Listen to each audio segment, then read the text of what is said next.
Hey there, coding legends. Welcome to what might just be the best Pac-Man tutorial in the universe. Get ready to dive into the world of dots, ghosts, and coding awesomeness as we build a classic Pac-Man clone from scratch in C# and WinForms. This isn't just a tutorial, it's an adventure into code, fun, and retro gaming nostalgia.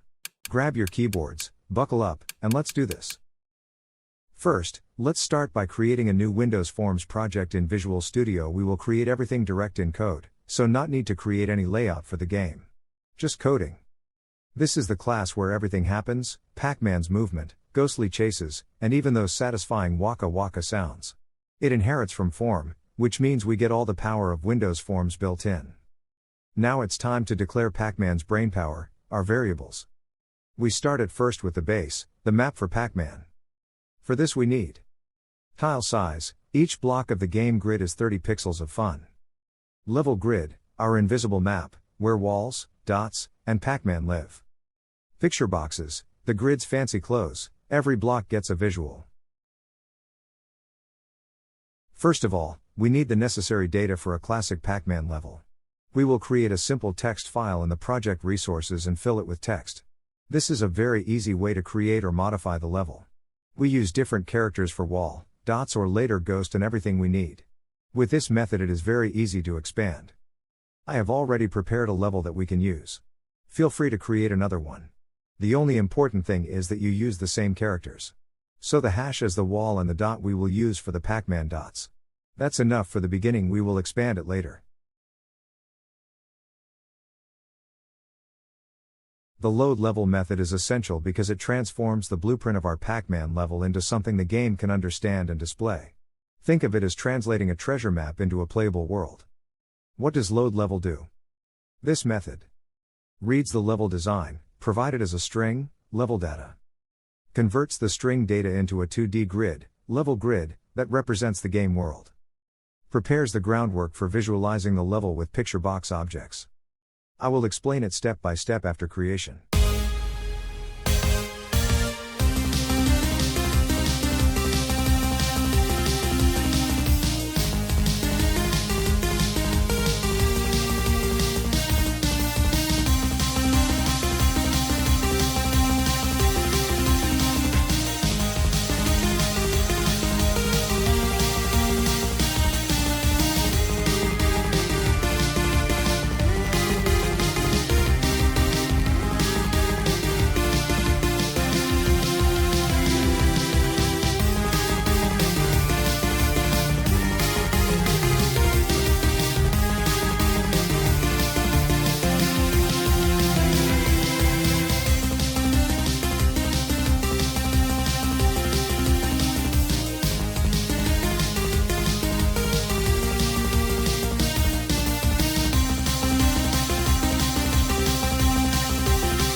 Step 1. Declare a list to hold the map lines.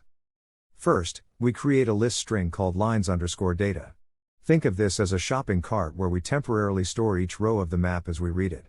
This makes it super easy to process the level row by row later. Step 2. Read the level data line by line. Next, we use a string reader to take the entire block of level data and break it down into lines. Here's how it works. We loop through the data, grabbing one line at a time using reader read line and add it to our list, lines_data. If a line exists, boom, it gets added to the list. If there's nothing left to read, we stop. This step is basically about turning one giant block of text into neat, individual rows. Step 3. Convert the list to an array. Now, we convert the list into an array using lines_data. To array. Why? Because arrays are faster and perfect for fixed size data like our level map. This gives us a clean, manageable structure to work with for the next steps. Step 4. Determine the map dimensions. Here, we calculate the size of our map. We grab the number of rows from lines. Length, which tells us how many lines are in our map. Then, we grab the number of columns by checking the length of the first line, line 0. Length. Now we know the size of the grid we're working with. Step 5. Initialize the grid and picture box arrays. Next up, we create two grids. One is a 2D character array, level grid, which holds the logic of the map, like where walls or dots are. The other is a 2D picture box array, which will later handle the visuals of our map. Think of it as building a frame before painting the picture. Step 6. Loop through each tile in the map. Finally, we dive into the map with two loops. The outer loop goes row by row, and the inner loop goes through each column in that row. For every tile, we grab its character using lines row call, and save it in level grid row call. This step is like assigning each square in the grid its identity, wall, dot, or empty space. And voila! Our logical map is ready to roll. So now that our level is loaded and our needed variables are set up, we can fawn on with the map creation using Initialize Game Board. This will make it visual to the user together with the method update tile. Let's first code the complete part. After that I will explain every step for you. Because if you understand, you can later extend the method with own steps if needed.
Step 1. Get the dimensions of the map first. We grab the number of rows and columns from our level grid.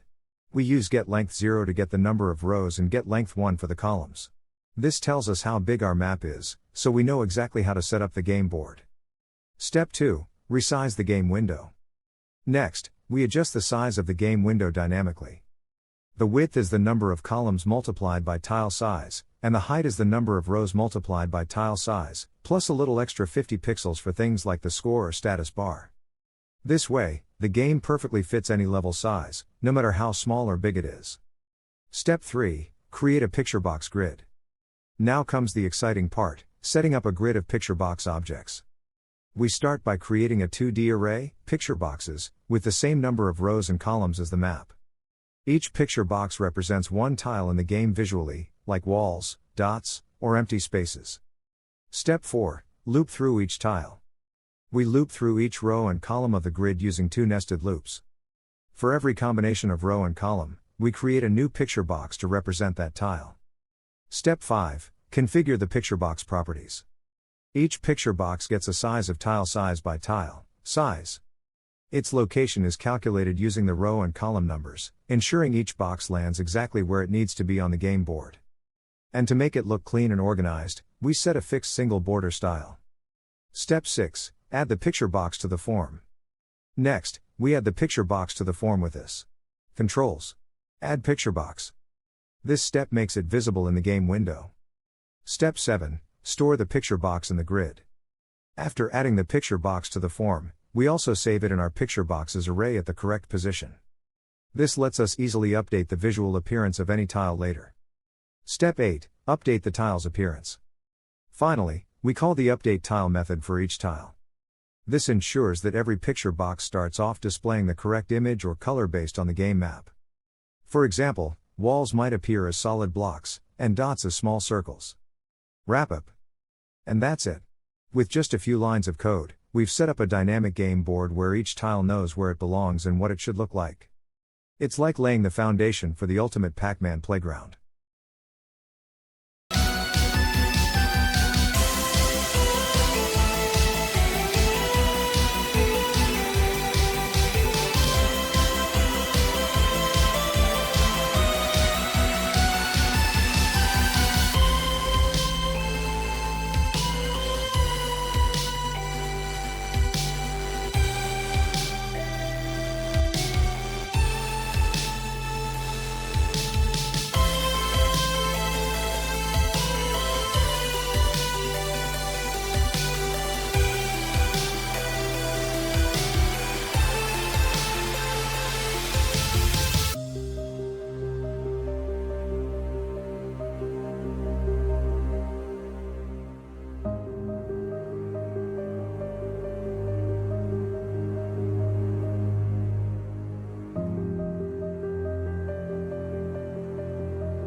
So let's explain the update tile method that is called from the Initialize game board that we already explained. First, we retrieve the picture box at the specified row and call from our picture boxes array. This gives us the exact tile we need to update on the game board.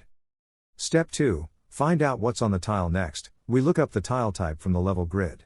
Each tile is represented by a character, like hash for walls. For dots, or maybe something else. This character tells us how that specific tile should look. Step 3, use a switch statement to decide the look. Here comes the fun part, the switch statement. It's like a control panel for designing each tile based on its type. Step 4, case hash, the wall tile. If the tile character is hash, it means it's a wall. We set the back color of the picture box to blue, giving it that classic maze wall look. Step 5, case, the dot tile. When the tile is, it represents a dot or a pellet, one of those things Pac-Man eats. We set the back color to black, just like the background of the maze. But here's the magic, we also call a helper method, generate.image, to create an image of the dot and display it inside the picture box. Now, the tile visually looks like a tiny edible pellet. Step 6, the default case, empty space. Finally, if the tile is anything else, like an empty space, we go to the default case. Here, we also set the back color to black, but we make sure there's no image in the picture box by setting PictureBox image to null. This clears out anything that doesn't belong there. And there you have it. This method ensures that every tile in the game board looks exactly the way it should. Walls are blue, dots are displayed with an image, and everything else is a clean, black void. With this in place, the game board comes alive, giving you that classic Pac-Man vibe.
Using the generate.image method, we create an own image from a kind of dot for Pac-Man.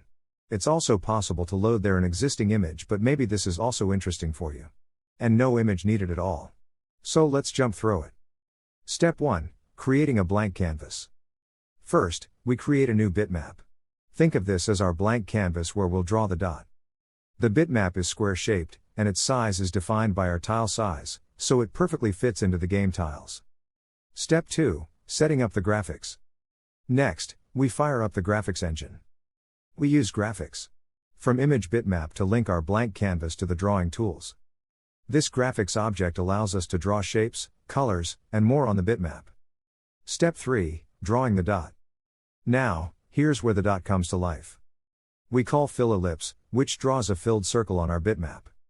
First, we pick a color, brushes. Yellow gives it that bright Pac-Man-like shine. Next, we decide where to position the circle on the tile. By using tile size 3, we center the dot neatly within the tile, making it look proportional and polished. Finally, the circle's size is also set using tile size 3, ensuring it's small and snackable, just like a classic Pac-Man pellet. Step 4, returning the image. Once the dot is drawn, we simply return the bitmap. Now, this image is ready to be placed on any tile where we need a dot. Every time Pac-Man eats one of these, it's game on.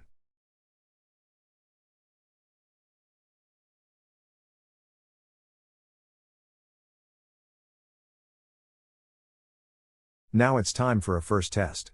Magic! If you see, there is a Pac-Man game map. Wow! Looks nice, or? If we see on our text file, we see it's completely related to our file. All the dots and walls are there. And it's also very easy to modify, or create a complete new map. Let's remove some walls and fill it with dots for a short test. After that is done, we can directly restart the game and see the change in our game map. Cool stuff. But something is missing in the game, or? Where is Pac-Man? Let's add the needed stuff to bring him alive.